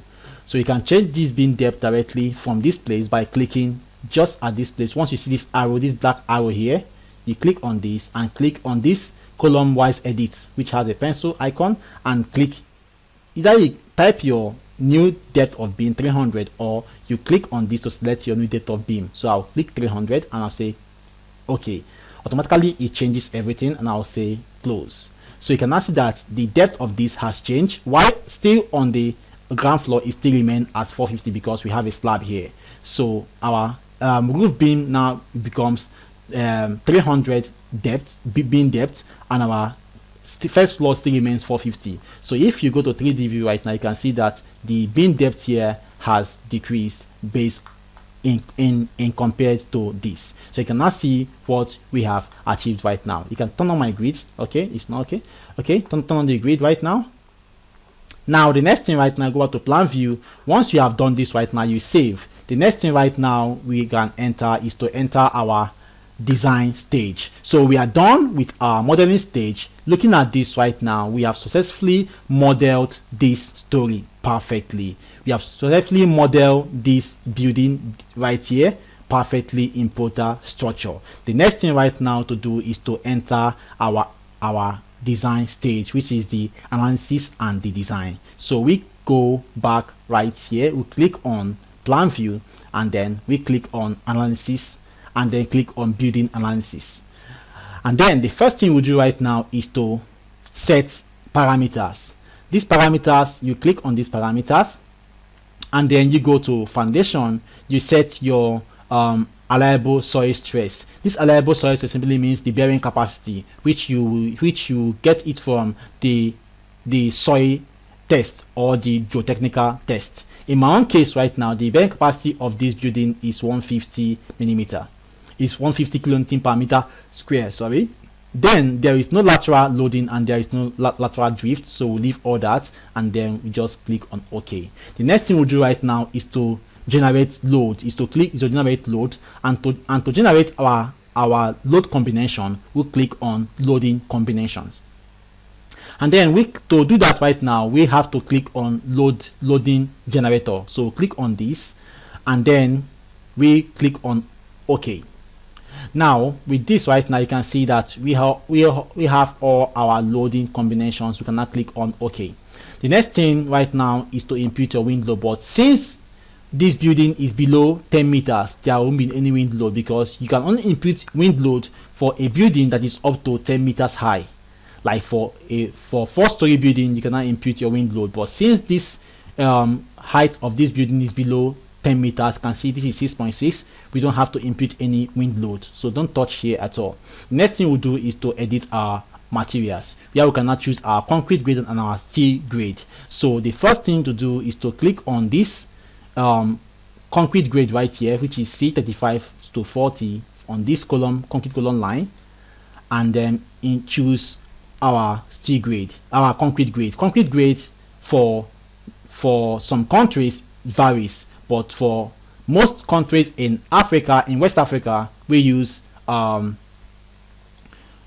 concrete grade of 16 to 20. So we use concrete grade 20. So we click on this and we say apply to all members since they are all concrete, and then we click OK.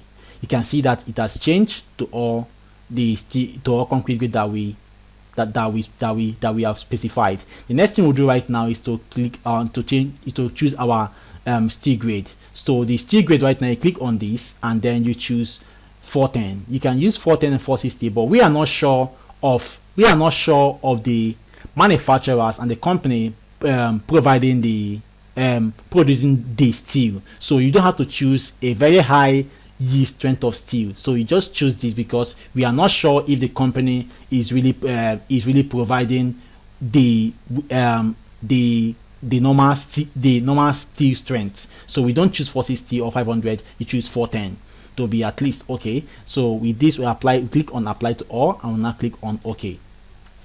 Then the next thing right now to do is to click on is to choose our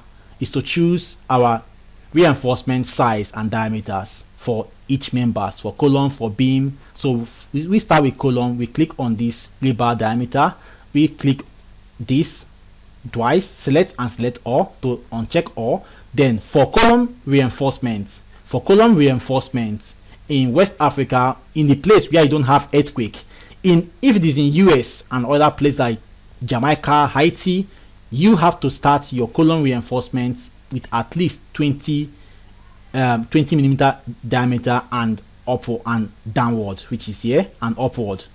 But for where you don't have earthquake, you can use T16, which is Y16, diameter 16 and diameter 20. So we choose minimum diameter as diameter 16 and maximum diameter 20 in a place where we don't have earthquake, and when you're and for, let me say, for a residential building. If it's for a commercial building for, like, let me say 13 story, you can be going all the way to input 25 millimeter as the maximum. But for now, we just use 16 and 20 and we'll click on OK.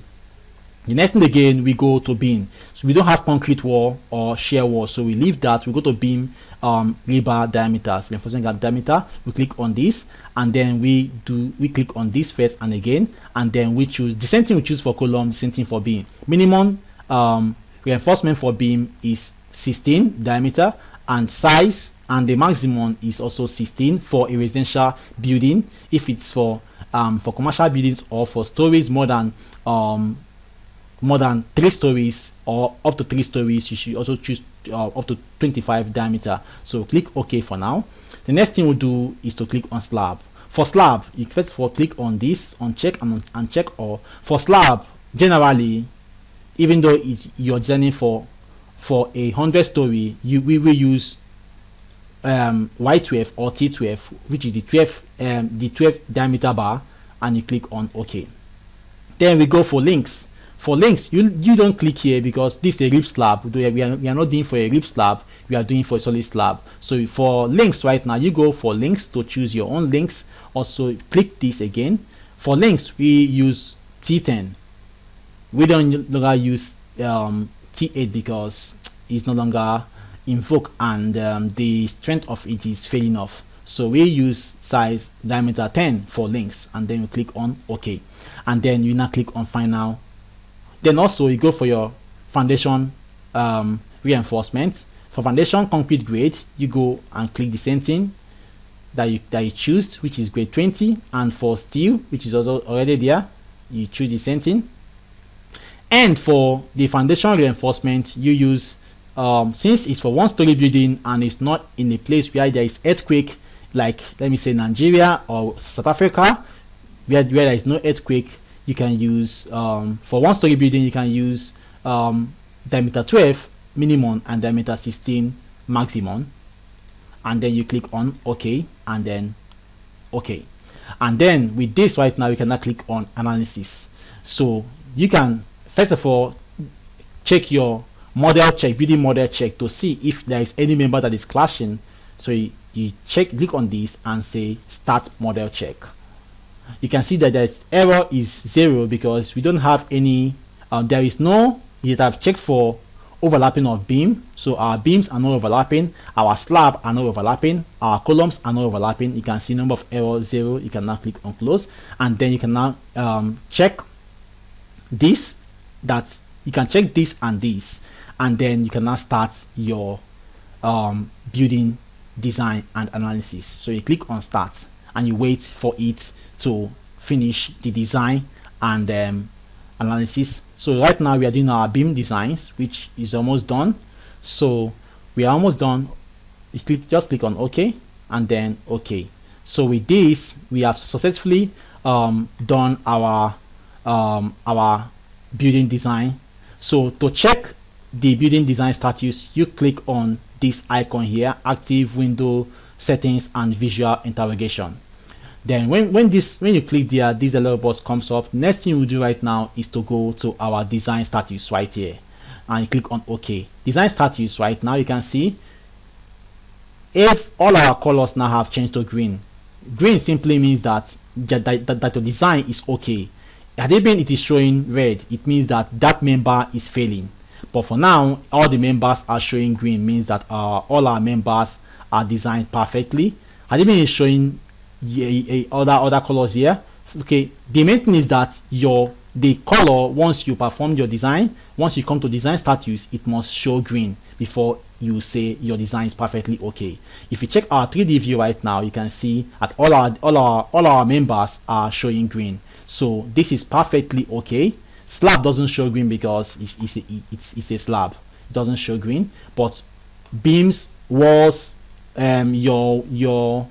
your beams, columns, and your wall here must show green before you can say it is okay. So with this right now, you can now go back to plan view. Now, despite that it is showing green, you must have to check your beam individually to see the kind of reinforcement that this program ProtaStructure used to design your structural members. So to check the beams, you click on the beam, right click and say beam section design. It is always good to know the kind of now you can see it used Y13 diameter of reinforcement, which I don't want. I want it to use 12. So sorry, 16. So with this now, you can begin to change to 16. I know why this thing happened. We cannot just do this one by one. So this 16. So let us run back the analysis and go back. Let's just go here, settings right here, beam design settings and Storey beam settings, to choose our maximum, our minimum as 16 and maximum as 20, and then we click on this place to be 12, okay, the no 12, 13, and click on OK. And then the same thing for column. We'll go to column 2, column design settings. Under settings, we choose our maximum, our minimum first to be 16, and maximum to be 20, and then we'll click on OK. Now if we save first before we run analysis, we save. Now if we run back this analysis right now, you will see that it will not give us that value again. It will give us what we have specified. Start analysis. Okay, it's showing expired. You can see that, but when it's done, it all will change to green. Okay, so we'll say okay and okay. So if we go back right now to check our beam, you will see that it has passed with Y16, which is diameter 16. Okay, you can see that.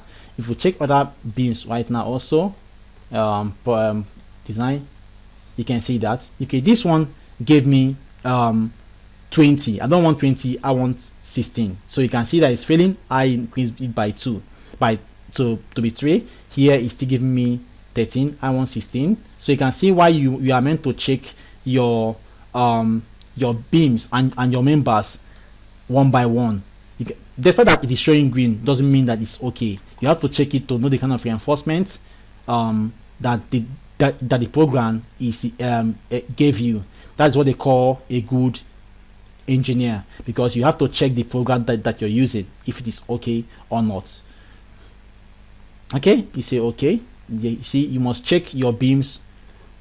You must check your beams one by one to give the program the kind of reinforcement that you want to give. So you have to give it.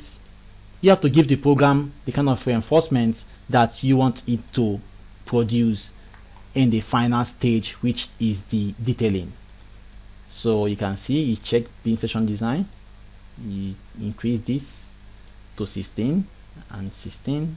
Okay, check this again by click design properties, increase this and this, and say okay. Now for the vertical ones, let me start from here. Right click properties, you do this, increase this, and then reduce this to 16 and increase. Is failing here. You can see that it's failing here, so increase by 3. It's passing. Nice. Okay, so you can also check this one. Right click and say this, and then increase this to 3, increase this, okay, to diameter 16 is okay. 16. You can see why you're meant to check now, so that you can have the same diameter of bar for the beam. Else this program, yes, ProtaStructure is okay. I don't know why most people say it's not okay, because they don't go this far. You can see, you can see this is very low, and I can make it to be 4. Okay, it's not okay for me, and I click on okay. So you have to check the program, understand, because it is someone like you and I that did this program. So you have to check the program, because you are also an engineer. So you don't just depend on the program to give you everything. You just have to check for once the program is done with the design, you check the kind of design that the program did, the kind of reinforcement, and the kind of sizes that the program gave to you. If it's not okay, you don't have to now assign your own values. That is where your own skill as an engineer comes into play. So you have to check the beams. Now I'm checking on beams, which I'm done. Okay, here also the same thing, and then click on OK. So we have done all the ground floor beam. You go again to do the same thing at the first floor. You can see that this is failing. You can see it's failing, but if I click on this, so I click and say properties right now, and what is happening right now, okay, the depth is very small. You can see that. Okay, now it's okay. You can see there was an error in the program, so you can just click back. You can see that, click this, which is now okay. You see why I say you're meant to check your beam. This is now okay. You can see that. So you check for all, to make sure they are all okay. You just update. There was an error that as we did some changes in our settings, that's why this error happens. So you just do this, reduce this to 2. Since it's a roof beam, you just do it 2. Although it's not a standard, you can use 3.2. So we go again to do this. Let me just continue. So you must check your beam one after the other. That is That is the standard. You must check your beam. Don't just depend on what the program gave you and go and print and give to the client or for them to carry to site. That is bad. You have to check your beam so that you can be confident to tell anyone and say, no, that beam should be 4y20 down or 40-20 down bottom and 40 and 30-20 top. That kind of stuff. That makes you bold. Okay. That makes you to be bold when you have successfully performed your design. Okay, so you must check your design one after the other. The next stage right now we're going to is to go and design our foundation, and we will be using pad foundation for this case. Let me just be fast so I can go into foundation design, which is the pad foundation. Update this and then update this and update this. Okay, so increase this, reduce this to 2 so that they can have the same number of reinforcement at the top. So reduce this, increase this, and then increase this to size 16, increase this, reduce this. Okay, increase this. Okay, so you can see how we are taking time to check our beams one after the other. You must check your beam one after the other before you must you can say you are okay, you are done with your structural design. Reduce this to this, increase this, reduce this, increase. It's not good to have one, at least minimum 2. Increase this, reduce this, and say okay. You check this again and then go to this and increase this, okay, this already okay, reduce this, and so okay. Check for this, check this, right click and say beam section design, decrease this, increase this to 16, decrease. Okay, next thing again, this, this, right click and say this. I can see and the time we are taking to check our beams one after the other, that is what you're meant to do. You have to take the time to check it, else you can do your design manually. If you think this program is stressful to use, you can try on our design. Then when you have done that, you will now know which is easier. Just increase this one will change. The reason why it's showing this is because of the reinforcement size is very small, which is the diameter 13. The size, which is T13, is very small. Y13 is very small for it. So we click this. Then we are almost done.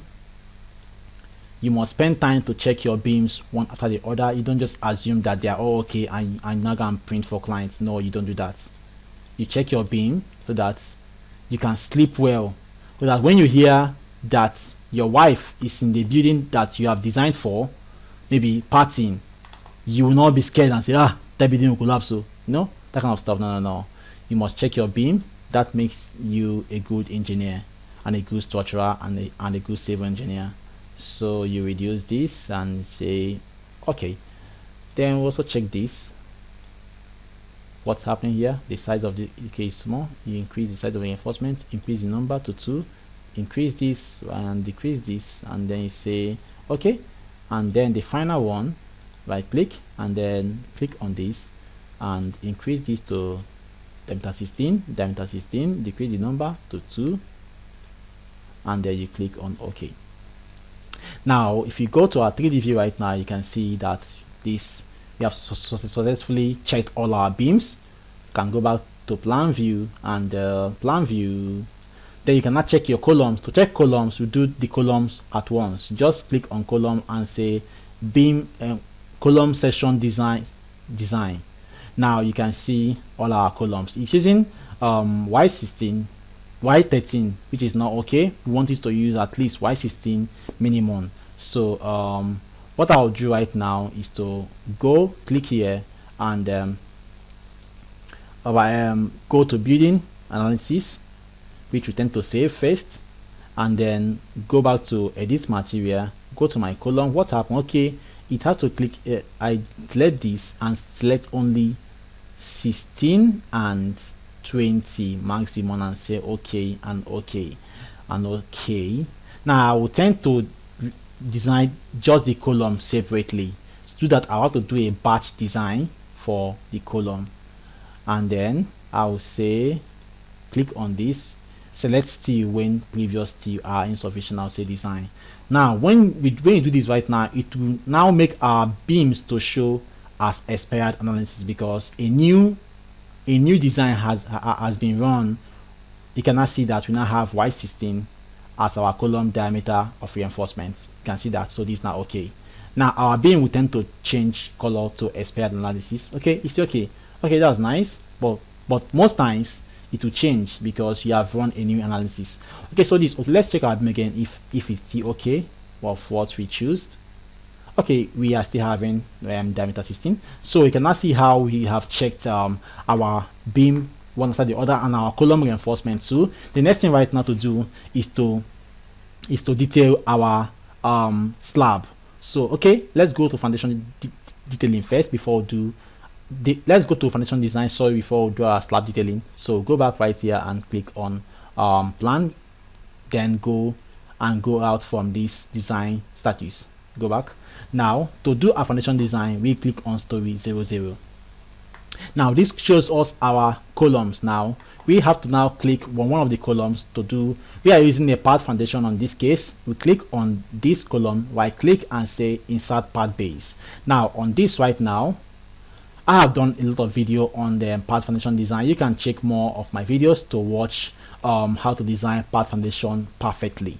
So we click on this. Now on this place right now, once you come to your dialog box by clicking, once you click on this column, right click on Storey 00 and say insert part base.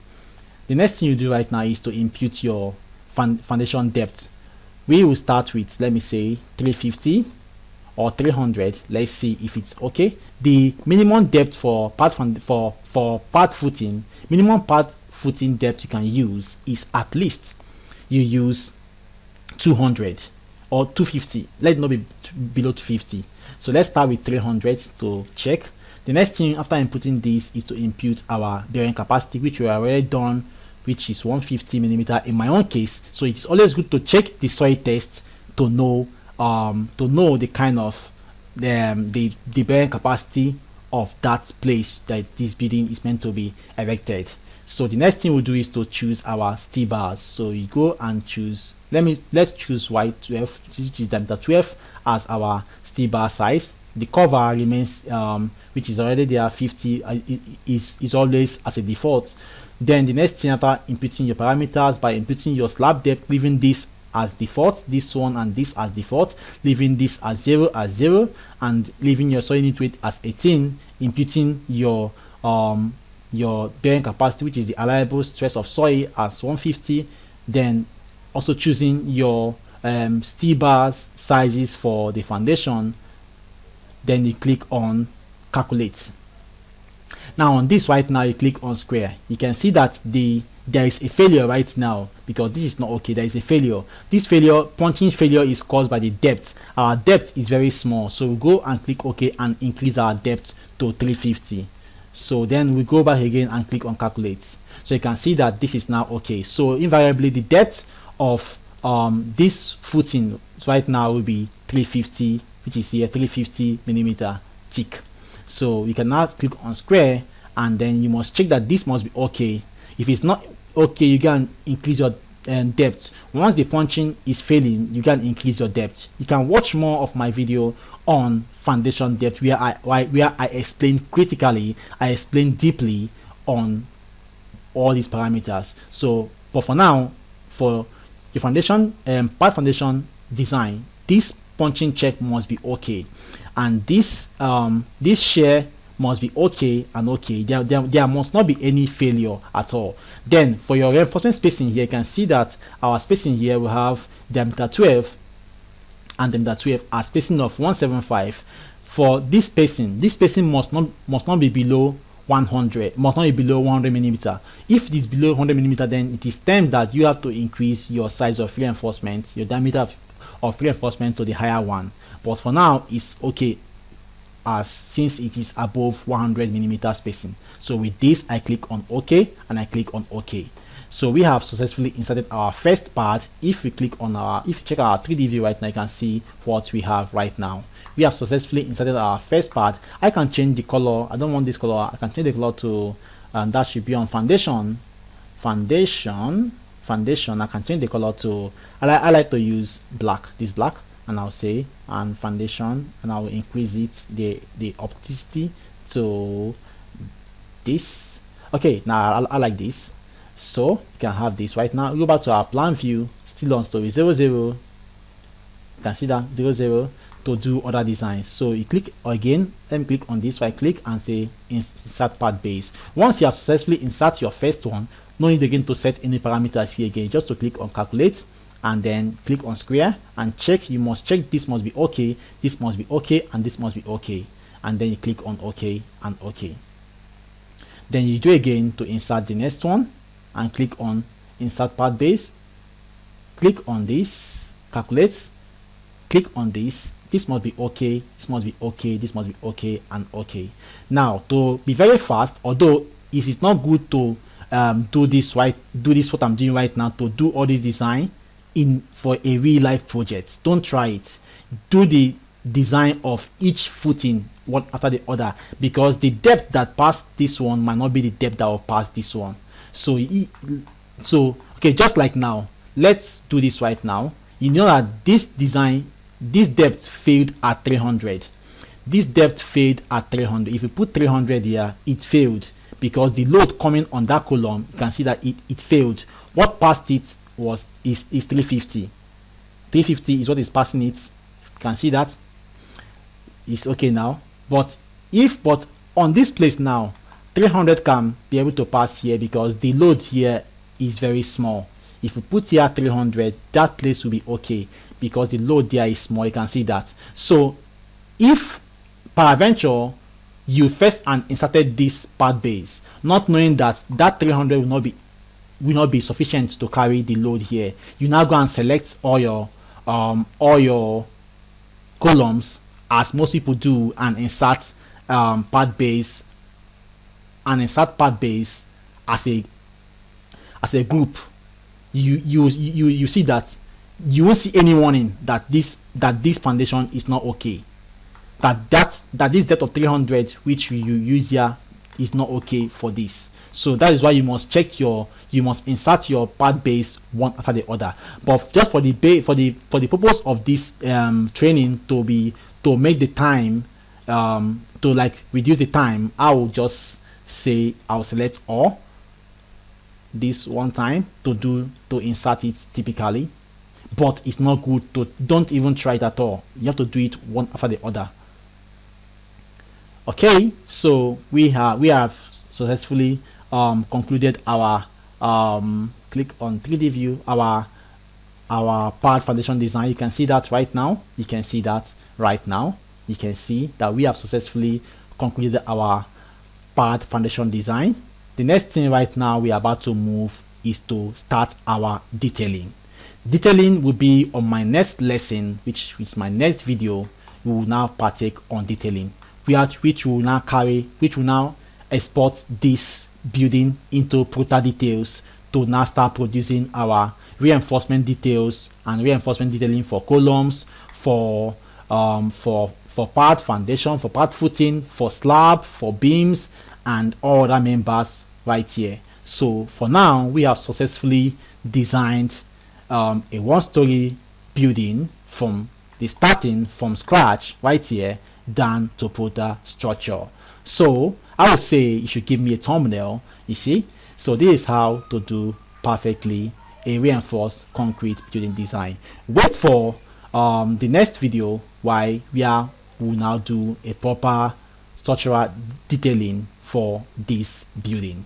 So I would say you should also refer your friends, recommend your friends to come and watch this video, so that they will also know how to design a reinforced concrete building for using ProtaStructure software. Okay, so thank you for watching, and then watch out for our next video.